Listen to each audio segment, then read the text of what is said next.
fees for that. We don't know for certain what the cost will be, but that's the increase for that. So about $318,000 in taxes and another 30 there. There's $348,000 increase that we do not have control over. That's a significant number for this small budget. So what we will see is, David has been asked to reduce his equipment purchases for the remainder of the year to assist in covering those costs for 2019, and then additionally for 2020. So that's why they've been reduced. As we move forward, and we move into the 8320, 4,000 accounts. Again, just some slight reduction from the 2019 to 2020 budget. We'll see that again across the board as we try to trim down as much as we can to be able to best cover the costs for the taxes. Nothing significant there of note. We move into the 8330, which is the filter plant and filter plant operations. Again, the significant change there is the equipment purchase, the 8330 2000, reducing from 10,000 to 7,000. Also in there, as we move down a little bit, is when we get into the 4060 accounts. That is product and chemicals for the treatment of the water. They are set to go to bid. They will be on the agenda at the next meeting to go out to bid. But we do expect an increase there. So as a placeholder at the moment, we have 8% increase in those based on what we've seen across the board in the market for these types of chemicals. So that's where you see an increase in that section. Again, very, very small in nature, about 5,000 increase from 2019 to 2020. I believe that's the bottom of everybody's page. Before we move on, are there any questions on anything on that page? I'm sure there'll always be a lot of questions about the tax assessment, but currently in the hands of legal, so hopefully it'll be something that comes of that soon. Amanda or Mike, you guys worked very hard on this. Any other notes off of that page that you think are significant to discuss? Yep. Move on to the next page here. That's the 8340, which is the distribution. Once again, the significant change in distribution is under purchase of equipment. In 2019, it was budgeted for $20,500. In 2020, it's been reduced to $2,000. We plan to be right on or slightly over budget based on the purchases that David and the department has had to make when it comes to distribution.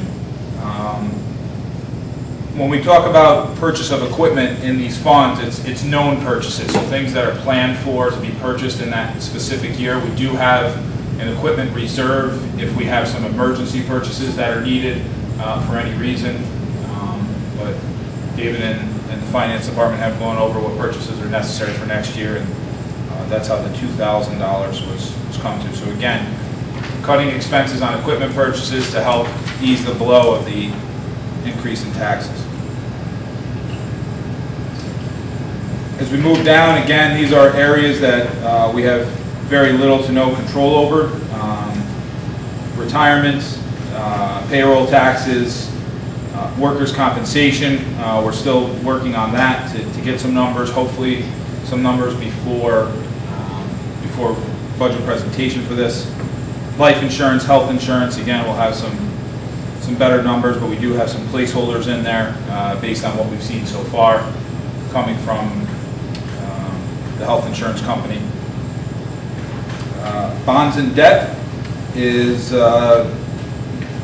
very, very close to accurate right now, if not perfectly accurate. Those numbers may shift from one spot to the next, whether it's bond anticipation notes or bonds and debt. If we determine to go long-term, which we are currently looking into, because rates are so low right now, it's advantageous for us to look into that. That will be, again, nothing changes there, numbers won't change there, but it's just based on what we'll be doing as we move forward. So basically, if you look at the 90-10 down to the 97-30, we don't really have options as to changing any of those numbers. Those are kind of predetermined numbers for us, or uncontrollables, if you will. The 9901 is transfers to other funds, and this is specifically transfers to our reserve accounts. We had presented a couple of years ago as to why these numbers are what they are. So those are proposed to stay the same unless any feedback to change that. So that is the expenses from the water fund. Any questions on expenses before we go into estimated revenues?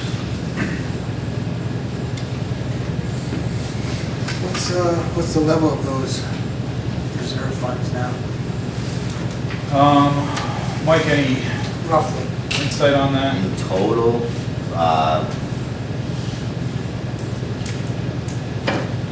we've got the accruals taking a big hit this year. We exhaust pretty much all of it. So it's 2/3. We got pending recently. I'd say 500,000 reserves total. And what's the accruals? Accrued liability. The accrued liability for the payouts for retirees, those who retire. That's taken, because we've had police, fire, yeah, common was in there this year. Are you referring just to the water fund reserve? They all go into an accrual reserve, so water fund, sewer fund, and general fund. Oh, they're not They get separated at all? a specific reserve. Oh, okay. You're not For separate. accruals, like it's separated by category, Right. but not the specific It's actual- accrual water fund. That's housed in each fund. Capital reserves. All right. And we can certainly get you the accurate numbers on that. I would say that the equipment and repair reserves are well funded at this point, but the accrued liability reserve is depleted. So this could be an option for addressing the shortfall. That's what I was getting to. There's also, the water fund also has a significant regular fund balance to it as well. Roughly 500,000, maybe slightly over. If we took the Office of the State Comptroller's advice, they always say, you should have at least 10% of your budget in there, and we're looking at a budget of about 3.2 million. So 320, 330,000 would be 10%. So there's some fund balance in there as well that could help to offset it. Something to think about.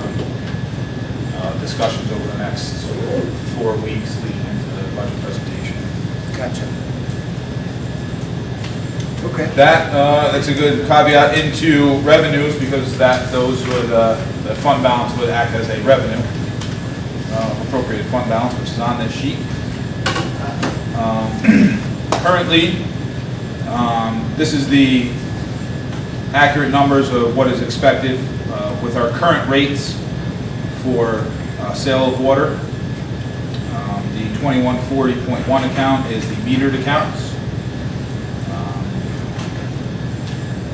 Very little change in any of that. The arsenal is where we'll see a change. The arsenal's water use was reduced this year. They did put in a significant amount of new water lines, so it could be leakage through their water lines. They did have a large shutdown for a portion of the year, so there's that as well. We'll also see that be significant when we look at the sewer fund. So a reduction in revenue from the arsenal's metered account of about $30,000 based on this year. And we'll get a better look at the arsenal. I met with them the other day. We'll be looking into what's going to be going on there in 2020 to see if any of those numbers can change. What's that in water usage? $30,000 at 3 something. 399.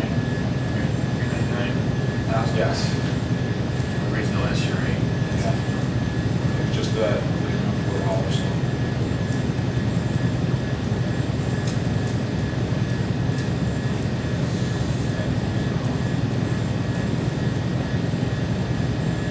trying to do math in my head, so it's not working that well.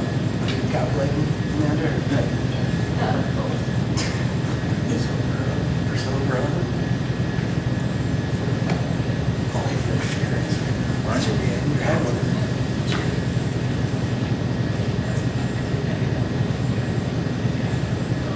7,518 gallons. No, 1,000 pounds.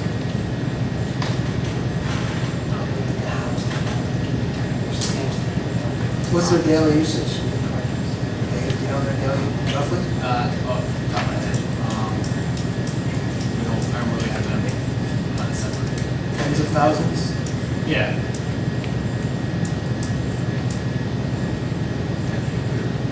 Okay. Yeah, and I don't have that information available on the service, it's on the system. So definitely get that information, and take a look at what that means. Okay. The unmetered sale of water is the flat rate, our flat rate water. It's a little bit higher than what was budgeted last year after having made the changes that we made. So that it's about 40,000 higher, which kind of offsets the difference in the arsenal. There's obviously a help there. Penalties and interest, relatively the same, based on late payments on there. Nothing in the interest on deposits, and then the unclassified revenues is really the sale of excess power to National Grid, keeping that flat rate now. Obviously rates fluctuate up and down, and it's really based on rain and flow. We have some changes that we need to make out there that we're looking at as far as flows go, so keeping that flat. So that puts, based on these numbers, that puts our estimated revenues for 2020 at $2,907,000, while our expenditures were at $3,280,000. So we're talking about a difference of over $370,000. So in doing this exercise, I think it's important to note that that's the deficit that we come across as we enter into the budget, and looking for ways to reduce that is obviously the goal between now and October 3rd's presentation and beyond. The real question is, what does that mean? What does that mean to the taxpayers and those that are paying? That amount of money would be a 20% increase in the water rate, which is what very close to what we had originally stated. And again, this is with reductions, but very close to what we stated when we heard what Guilderland's new assessment did. We expected it to be a 25% increase in the rate. So reductions across the board have lowered that down to 20%, but that's what it looks like. And again, it's 100% related to the taxes. And for the people here, Jeremy, the previous assessment or assessment that we currently have prior to this was what? 2.48 million. And it has been increased to just over 17 million. 17 and a half. So it's 7 times the amount, or as I told the Altamont Enterprise, 700% increase. Well, they have, you did talk to them? Yeah. When is that? Tuesday and Wednesday. What's that? It's not out yet? No, I don't believe so. I don't believe so. Just to prepare you for it, the Altamont Enterprise is a Guilderland paper, so that should tell you what to expect when they publish it.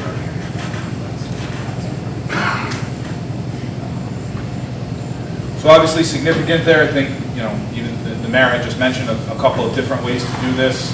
But the difficulty is we do not expect a resolution with Guilderland prior to the budget. So we'll have to obviously make these assumptions moving in, and then go from there as to how we make a budget. So we have a month before I present the water fund budget and sewer fund budget. So we'll try to nail down some more accurate numbers and see how we can reduce that. Get some feedback from the council on what they'd like to see as a way to offset it. Any other questions on revenues or anything in the water fund? This is based strictly on taxes.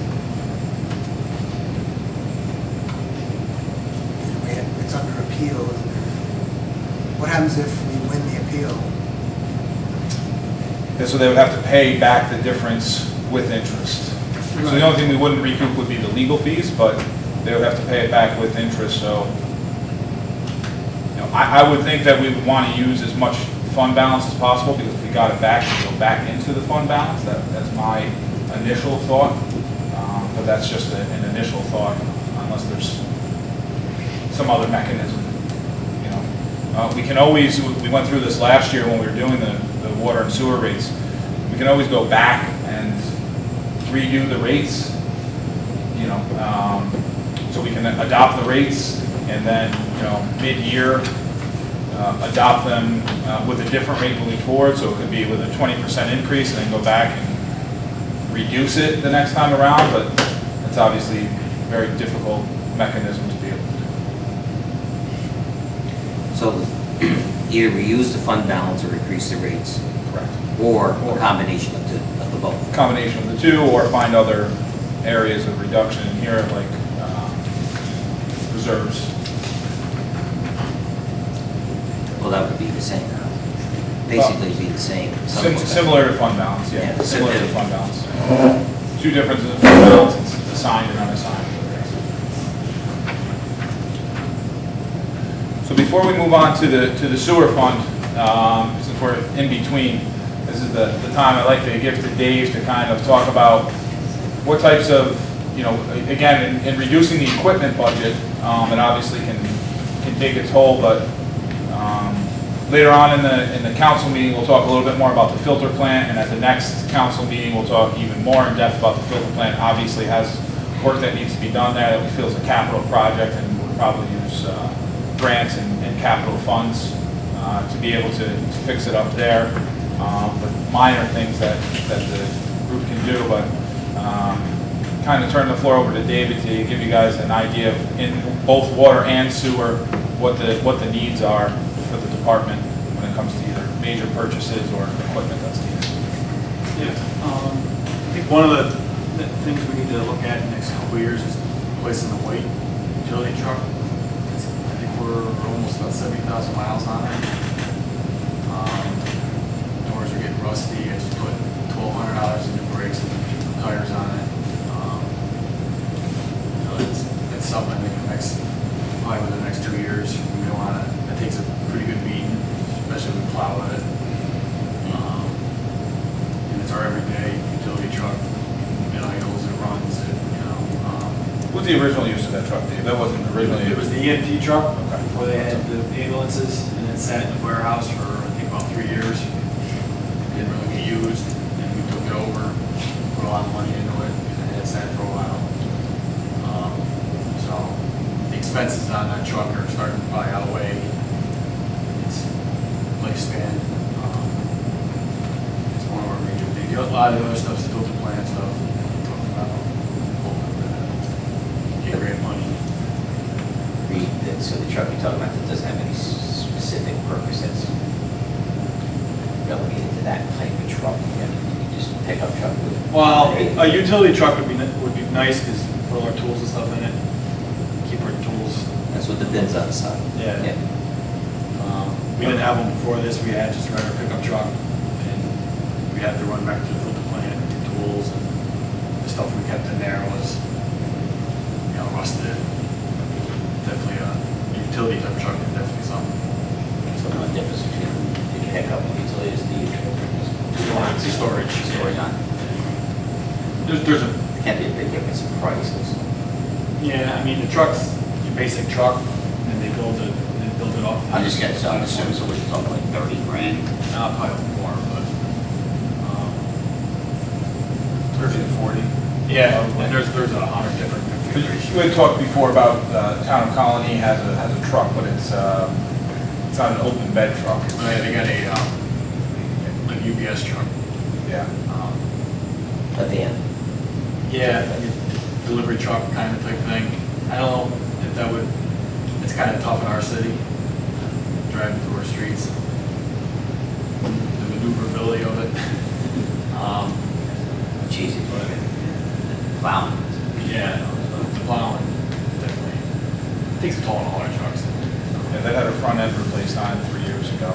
Yeah, we go through tires, I used to put new set tires on, and the guys like, this truck's notorious for, just goes through tires, just the way it's set up, so. What equipment were you looking toward that you kind of got Next year? kicked aside, yeah? Well, I put a list together for this year, and my Christmas list, I put down. So, a lot of it, some of it's some instrumentation of the filter plant, some of that equipment's getting pretty old. It's pretty vital for our And it- day-to-day operation. Is that stuff that is funded in the budgets or is not? Yeah, It is. I got, yeah, I basically got permission to buy most of that for this year. Yeah, so next year, it's tough because obviously if I don't have to replace anything, you know, it's good, but I'm not gonna replace something that's running good, but at any moment, you know, especially our instrumentation and our, you know, we get a water break, we get a major water break. This year we had a water break on the transmission main, you know, I know we have reserve for repairs and stuff like that, but The new pumping house that's up there, is that going to increase any expenses that we don't know about yet? power cost, it might, did we do a power analysis on that? We have some idea, but we don't really know. It's all really based on what the flows would be. Right. They're variable speed pumps, so They're more efficient pumps, More efficient. but now they're gonna run all the time, so. Yeah. And there's also a third pump in there, which is really for fire suppression, and that's a huge pump that's in there. So if there's a need to run that, that obviously has other electrical costs. And then a little bit of gas costs because of the generator, which will kick on once a month, I believe, as a test to kick on. So there's a little bit there. But the pump house that was underground, that was previously that pumps it to the tank, that also used electricity. So there's still, you know, it'll be A little bit off. It'll be close and maybe It'll also. probably be a little bit more power because you're running them all the time, but. I did have a little question on that generator, and it could be a little bit more of an expense. I'm sure you have a maintenance contract on it, probably by the contractor for the first so many months or a year. Yeah, I'd have to. I think the provider of it. Right. Has a year. The one thing that I would like to know is, on that generator, does it have internet capability to be able to have notifications that it's running, not running, when it runs, how long it runs? So the pump station will have SCADA system, will have a SCADA system that'll come back to the filter plant. So that's on the internet. So that'll be, that'll be on the internet. Actually, it's actually going to go through radio controls to send the signal to the filter plant. Okay. So it's not, then you would have to go through the filter plant to read those controls. So, the one thing that I'd like to know about, or usually what happens with generator, fails when you need it, Yeah. and that's when you found out it hasn't worked in 6 months and nobody knew about it, or something to that effect. Normally, if you do a generator, you can do those test runs. It runs once a week. Yeah. It tells you it's running. It tells you when it shuts off. When we've had power failures, the generator will tell you that it's running. You know, so you actually know, in advance. I'm pretty sure that's in the control system. There'll be a power failure. But you'll have that out on your phone, though. That comes to your phone. Yeah. And it can, It goes to the filter it plant. go to the you can filter access plant, through your which phone. we can wire through the alarm system and go to the alarm system. Okay, whatever way it works. Yeah. I just want to make sure that you are aware Yeah. that if there's a power failure and that generator doesn't work, or Right. it's exercising all the time. Right. Yeah, no, because that'll go to the SCADA system, and anything in the SCADA system. Okay. We can program All right. to the alarm system. Just make sure. Yeah. It makes me feel better. Oh, it's running. Yeah. Otherwise, you'll have a corner of the city that has no water, so you'll find out that way too. Yeah, right. And you'll be aware. So I guess to answer your question, Charles, what things are not in there that would be Right. purchases are, like a lot of what we do is we'll put in, those systems that he's talking about, but also for some valves or, you know, a fire hydrant or something like that, that where, you know, if we don't end up having to use it in an emergency situation throughout the year, at the end of the year, you could purchase it and replace one that's older because you wanted to or something along those lines. Those types of items have been removed, so if David needs valves and he doesn't have it in the budget, it would end up hitting the reserve, you know, reserve for equipment or reserve for repairs rather than be in the budget. So that those smaller type items that you kind of want to keep on hand or have in the budget to be available if something happens, those are the things that have been removed. So I mean, I got stuff, I got stuff on hand, but Right. if we need to use, you know, we have a bad winter and we get, you know, 7 water breaks, you know, I'm gonna have to replenish my stock, I guess you could say. So it's kind of a, like this past year, to be honest with you, I think we have 1 or 2 water breaks, so I'd have to go through a lot of our. Well, the thing I'm more concerned about is deferred maintenance. You know, I mean, keep on deferring maintenance, you know, because of Guilderland's maybe haphazard way of, you know, making an assessment. That puts us in a bad spot. Yeah. And I don't want to see us in a bad spot just because of them. Eventually, we may get some or all of it back. Who knows? But again, in the meantime, that could be 2 years out. yeah, water-wise, I think we are. I mean, we have we do have maintenance on the systems on all ends of the systems, all the way from the dam and the hydro. The big thing with the Throw it filter down. plant is gonna be the filter plant. Yeah, The, there's what do you call it? the capital project Capital there. projects there. So that's gonna identify everything, concrete work, you know, lining of the, all that is maintenance. That's, we're not deferring, you know what I mean? Well, we deferred it for years. We've been deferring it, but now Right. we're coming up with a capital plan over the next 5 years. What about the reservoir though? And then the reservoir, yeah, there's gonna be, we may have to replace the flashboards. We're gonna probably have to replace them. Kind of, we're waiting for FERC to give us back some specs on exactly what we need to do. But, you know, we're looking at a possible cost of about $60,000 for that. To replace that. And, you know, we got the, you know, water chestnuts. Something else that. We haven't done anything with them this year, or any Yeah. at all, No, we except for the copper sulfate. I don't even know if we ended up having a I think we did it once this, because of the yeah, we did it once this spring. wasn't an algae issue this year. Yeah, luckily the weather's been on our side. The water chestnut study and the subsequent management plan was sent to DEC. They had not responded on the plan, and then in August, they responded on the plan. They had a lot of concerns with the plan. They wanted it changed. So we sent it back to the engineers to follow DEC's recommendations as to what should be done, but everything to be done out there with removal of the chestnuts requires permits from DEC. So they have to approve the plan before they'll get permits. So that's, you know, a portion of the hold up there. We did provide it to them in February. We didn't receive comment back until in August. We did somewhat force their hand by putting together a plan and sending it to them. I'd like to apologize. Good evening. I'm very sorry. Oh, well. Coming I was a few minutes late. Anything else water-wise that you want to point out before we move into sewer? We're still a little ahead of schedule, so. Yeah.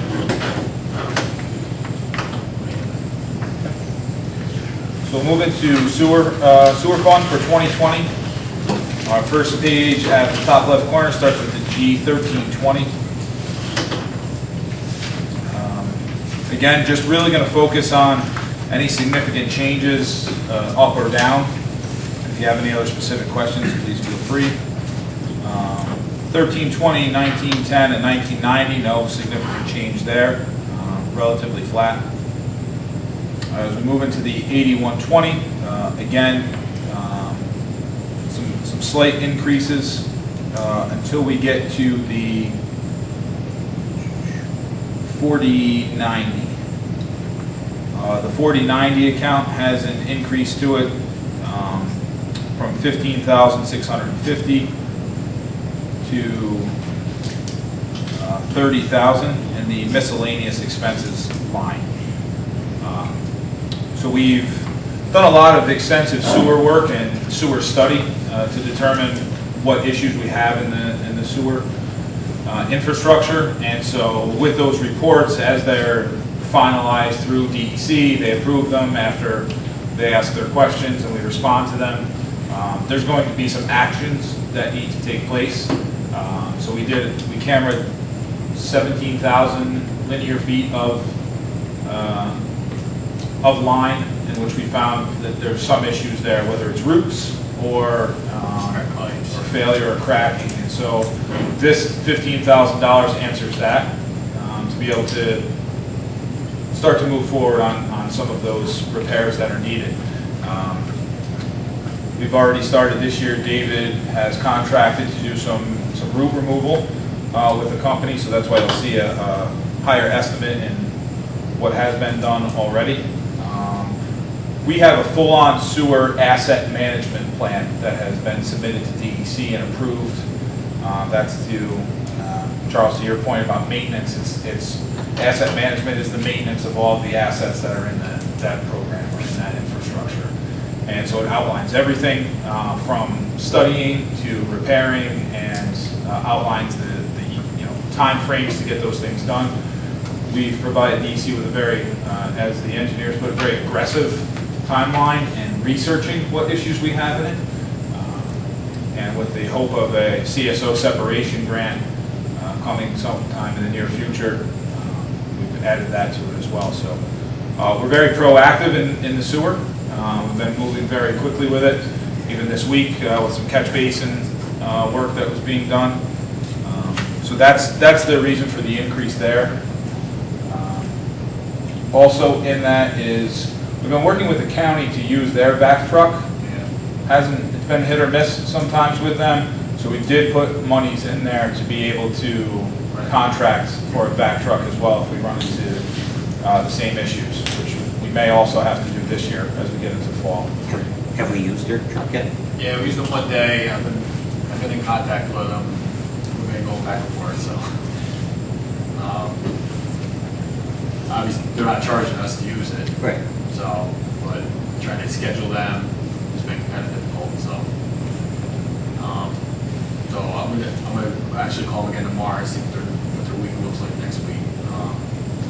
Do we need to reach out to anybody? Would that help? Or, I mean, I don't want to step on anybody's. I just know the foreman. I don't want to step on any toes, I don't care. I just go through the foreman, he's basically my counterpart over there.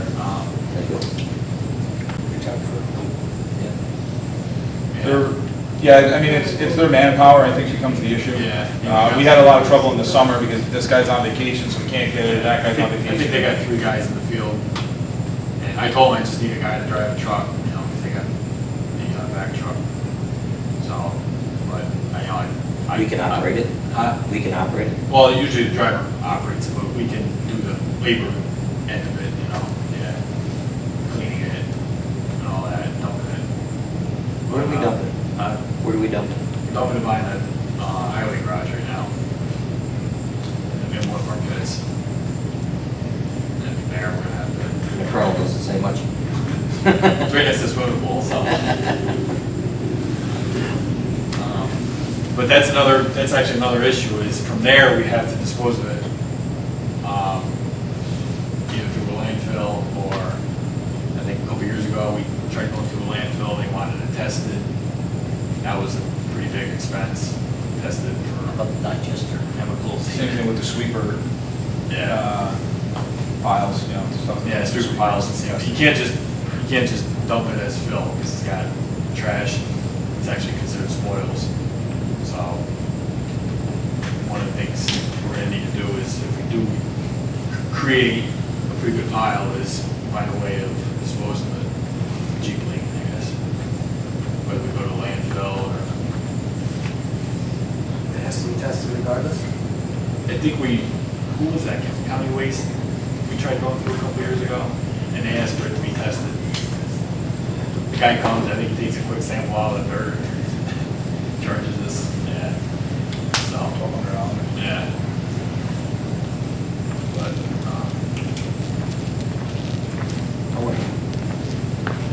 So that's the 4090 account. Again, that's where you're going to see any significant change in the expenses here. Just to go up real quick to the base 4,000 account, which is the sewer maintenance, the coalition. Coalition is on the agenda for tonight. Part of that coalition expense, a few years back, we did have in there a placeholder for a MS4 coordinator, which is a stormwater coordinator. We had about $10,000 in there. What we worked out with the coalition is a shared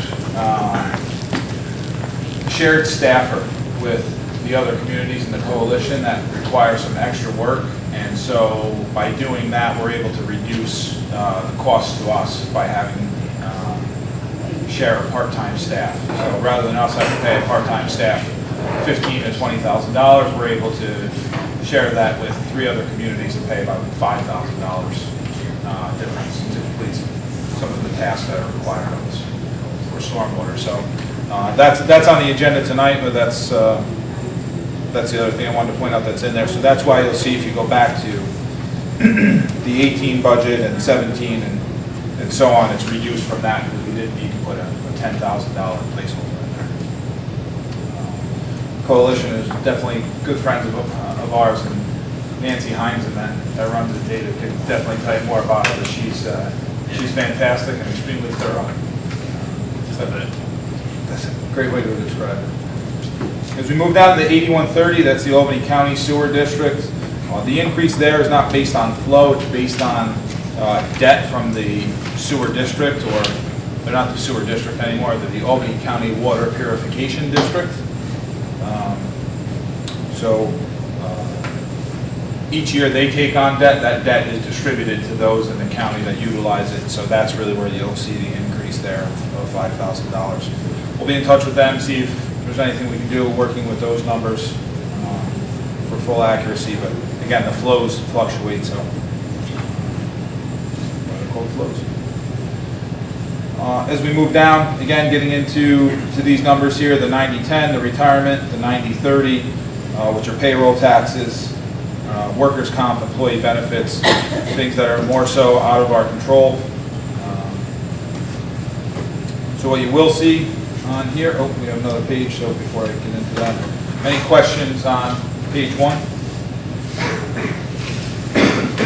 We'll move on to page 2, which starts with the 9551. Again, this is transfers to other funds, which is transfers to the reserves, equipment, liability, and repair reserves. We started in 2019, distributing the responsibilities of the reserves evenly throughout the funds. So there's a $10,500 placeholder for transfers to reserves in the sewer fund. Bonds and debt, same thing, based on what we have out there as far as debt goes, so very little change there as well. So we get to the bottom, which is the total expenditures. In 2019, our total budgeted expenditures were $1,237,000, and in 2020, the expectation is $1,262,000, and again, that's based on the 2 increases that we really talked about on the other page. Any questions on expenses before we move on to revenues? Revenues, again, this is based on 2019's rates, or the current rates that we have. We are rather accurate with the 2019 budget to what's estimated, and again, the same thing is budgeted for 2020. Very good accuracy there. Penalties and interest, again, based off of what we received in 2019, expecting the same for the late payments there.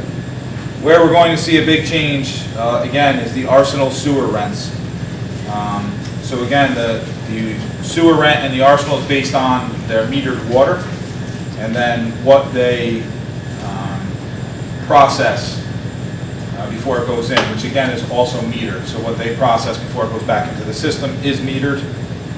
And they had historically low first half for this year, first half billing. Pretty much the lowest we've had since being in contract with them.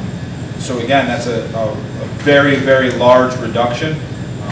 We'll be looking at where they are over these last few months outside of the billing period to see what's going on there. And again, I'll be meeting with them to try and come up with some more accurate numbers based on their shutdowns. I know they've talked before about adding a second shift, which would utilize more water.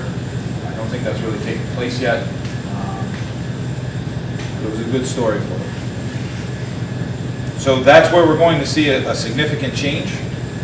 So it's a significant change in the revenue. So our 2019 budgeted revenue was, again, 1.237, and in 2020 it's 1.192.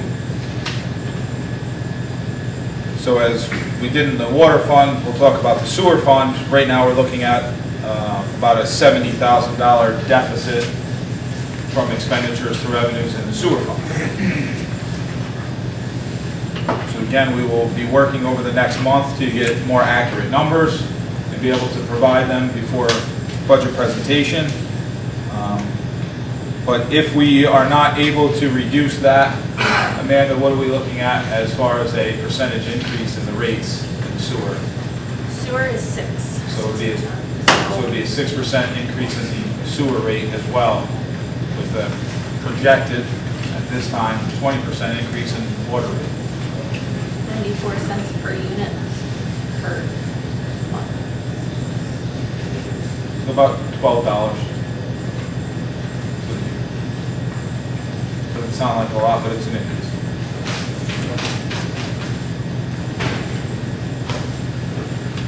So again, just to reiterate, we said at the beginning, this is to make the public and the council aware of what it takes to operate these departments, based on the tasks that are assigned, the work that needs to be done, and the revenues that come in. At this time, we wanted to show that there's some deficits there, and so that everybody knows, again, over the next month, we'll be working on reducing and working to eliminate those. But as you can see, there's a lot of work to be done, and a pretty hefty task to be able to get to it. So, the finance department will be working diligently on it, as will David and myself, and certainly be looking for feedback from the council as to how to move forward. Before we wrap up, are there any questions from the council on anything to do with the water or sewer budgets? David, again, as I said at the beginning, is all cleaned up in here and ready to answer any questions. Usually it's much dirtier than this. So take advantage of the time you can have with Dave where it smells nice. Dave, some of the work that we're doing with the sewer, the catch basins and stuff like that, have we gone out to bid for that? We did not go out to bid for the current sewer work that we have. Any reason why not? So the first one that we had was First Avenue. So after the paving of that, that was deemed an emergency because it was flooding the house that was right there on the alley. So we contacted, once we got word that it was flooding the house, we contacted Greenwood, who we usually contract with, has been our lowest bidder previously, and asked them to do that. And having them come in to do that, we had the one on 16th Street, so we asked them to do that as well. In 16th Street was actually got a lot worse, so that actually kind of turned into an emergency itself. So That was bad, and then it completely crumbled. How many others are like that? That crumbling, we could replace a couple hundred if you want. Yeah, I mean, I think we had a couple.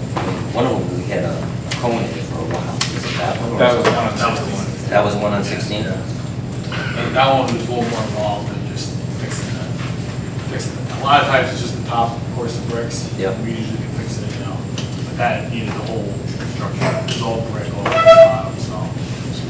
Need a whole. Did he use brick or did he use precast?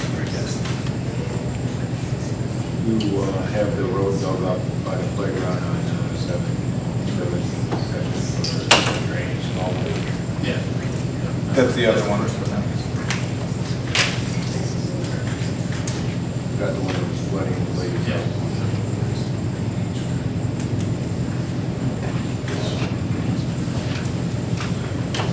Any questions from the public based on the workshop or any of the information given, or any questions to David? All right. There's only 3 or 4, but what was it, a 20% increase or what? Isn't it 26 altogether? How fast? 26.